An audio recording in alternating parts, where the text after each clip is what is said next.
Hi అండి. కూరల్లోకి కానీ చపాతీల్లోకి కానీ చాలా టేస్టీగా ఉండే క్యాబేజీ ఎగ్ ఫ్రై ఎలా చేయాలో ఈ వీడియోలో చూద్దామా. చాలా టేస్టీగా ఉంటుంది అండ్ చాలా త్వరగా కూడా అయిపోతుంది. దానికోసం ముందుగా ఒక ప్యాన్ పెట్టుకొని ఆయిల్ వేసుకుని అందులో కొద్దిగా ఆవాలు వేసుకోవాలి. అలాగే కొద్దిగా జీలకర్ర వేసుకొని బాగా వేగించుకోవాలి. అవి బాగా వేగిన తర్వాత కొంచెం కరివేపాకు కూడా వేసుకొని మనం కరివేపాకు చిటపట్లాడే వరకు మంచిగా వేగించేసుకోవాలి. ఆ తర్వాత వెంటనే ఒక స్మాల్ సైజ్ ఉల్లిపాయ తీసుకొని చిన్న చిన్న ముక్కలుగా కట్ చేసుకొని ఉల్లిపాయ కూడా వేసుకొని ఉల్లిపాయలు కూడా మెత్తపడేంత వరకు దోరగా వేయించేసుకోవాలి. ఉల్లిపాయలు బాగా వేగిన తర్వాత కొంచెం సాల్ట్ వేసుకొని బాగా మిక్స్ చేసుకోవాలి. ఉప్పు మీ రుచికి తగ్గట్టుగా వేసుకుంటే సరిపోతుంది.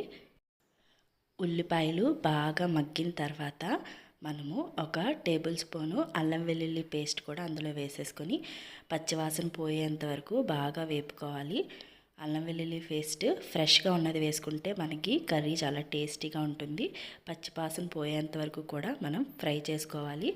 ఫ్రై అయిపోయిన తర్వాత క్యాబేజీ తరుగు అంటే నేను ఒక మీడియం సైజ్ క్యాబేజీ అయితే తీసుకున్నాను. దాన్ని చిన్న చిన్న ముక్కలుగా కట్ చేసి ఈ మగ్గిన ఉల్లిపాయలు అయితే వేయించేసుకుని ఒక 5 మినిట్స్ పచ్చివాసన పోయేంత వరకు కూడా అటు ఇటు తిప్పుతూ బాగా కలుపుకోవాలి.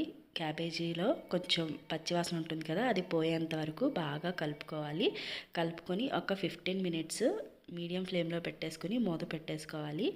క్యాబేజీ ఇలా బాగా మగ్గిపోయి అందులో ఉన్న వాటర్ అంతా అయిపోయేంత వరకు బాగా మగ్గించేసుకున్న తర్వాత రుచికి తగ్గట్టుగా కారం అలాగే ఒక చిటికెడు పసుపు కూడా వేసేసుకుని కొంచెం ధనియాల పొడి టేస్ట్కి తగ్గట్టుగా వేసుకుని బాగా కలుపుకోవాలి. ఒక 5 to 6 మినిట్స్ బాగా కలుపుకొని కొద్దిగా సేపు మగ్గించుకోవాలి.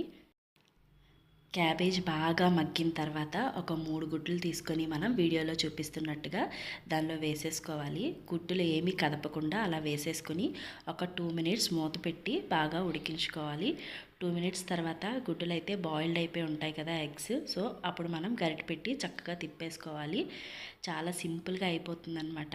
2 మినిట్స్ అంటే 2 మినిట్స్ మీడియం ఫ్లేమ్లో పెట్టుకుని ఇలా కలుపుకుంటూ ఒక table spoon garam masala powder వేసుకుంటే కర్రీ టేస్ట్గా అనిపిస్తుంది.